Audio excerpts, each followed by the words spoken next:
Hi, this is Scott Garibay, and today we're going to talk about Call to Netherdeep, and we're specifically going to talk in depth about one of the members of the rival adventuring group, specifically Irvan Wastewalker. So, Irvan Wastewalker is a human, and then what is this class? This is very, very fascinating. He doesn't have one. So, this person, Irvan Wastewalker, one of the members of the rival adventuring group in Call to Netherdeep, one of the five, is shown in incredible detail in the book, right? He actually, I don't know if you guys noticed this, but Dungeons & Dragons 5th edition has set a new template for non-player character treatment in the primary content vehicle, the hardback books. The alpha level product of Dungeons & Dragons right now is the actual physical book of books, right?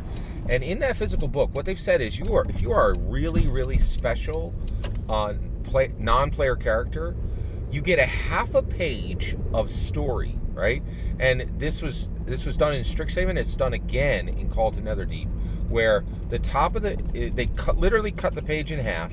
The top of the page is your portrait. Usually, it's a bust, right? And it shows the person, their face, right? And this is a really big deal, right? There's a lot of thought going into this, right? They're saying, hey, here's this person's face, right? We want you to know what they look like. We want you to know what their hair looks like, what their eyes look like. And we don't give a crap what their armor is, what their weapons are. I've been telling you, social interaction is becoming more important in the game. When that happens, again, Dungeons & Dragons is like no tabletop role-playing game on the planet. It's on that next level, right? And basically, the social interaction is being shown by showing a bust, by showing the face, right? So now, if you are a really important non-player character in any of the primary content vehicles, the hardbacks, right, you will get a half a page that is literally just a description of who you are, what your personality is like, what your face looks like, right? No discussion of equipment, no discussions of armor class. And the reason why is increasingly the game is saying you aren't your job. And that if you're going to really talk in depth, if we're going to get to the level of depth for social interaction that we have achieved after 47 years of combat focus, right?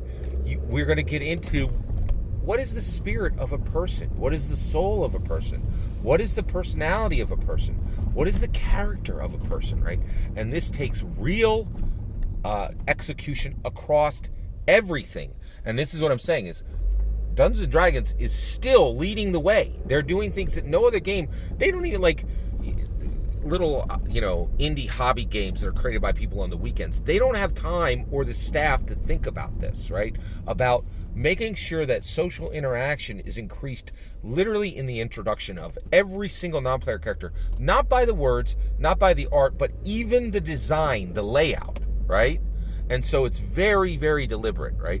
And so you have this, so Irvan Wastewalker, we see his face, we see, his expression, we see his hair, if he's clean, if he's not, like all these really important things.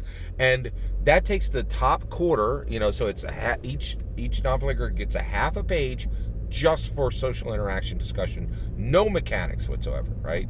And then there's text on the bottom, the bust portrait at the top, and then they get their block literally 10, 50, 100 pages away. And the game is saying the block doesn't matter. What matters is who this person is, right? Let's say you can play the person mechanically really well and deliver lots of damage. Dungeons & Dragons doesn't care. If you don't understand the character, right, then it doesn't matter. And Irvan Wastewalker is here. Now, you want to hear how they did this? There are 3 stat blocks for Irvan Wastewalker in the book, right? It doesn't list his class. His class is never even listed. This is extremely deliberate. Extremely deliberate. They're like, he's an adventurer. And non-player characters are not player characters, right? Your player character is the rock star. This guy is the opening act. The non-player character is the opening act. And so that's the issue is you're really, and this is an incredibly bold choice with Irvan Wastewalker.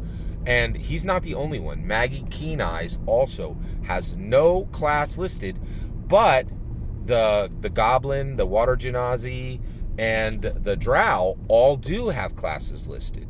So this is very, very interesting. It's one, and I increasingly every single book, there's just so much happening in every single book. So I'm really fascinated with how this is rolling forward, and I'm really loving just exploring the Call to Netherdeep. Love to hear your thoughts on Call to Netherdeep. How do you deal with this in your games? Like, have you ever done this in your game? Had an absolutely core, critical, non-player character and not told the players what their class is? It seems unthinkable, but they're going in a new direction, and I'm really interested what they're trying to establish. I think it's all to increase social interaction to the level of the combat interaction. That's my thoughts. Love to hear your thoughts. Let me know in the comments below. Please consider liking and subscribing, and have a wonderful millennium.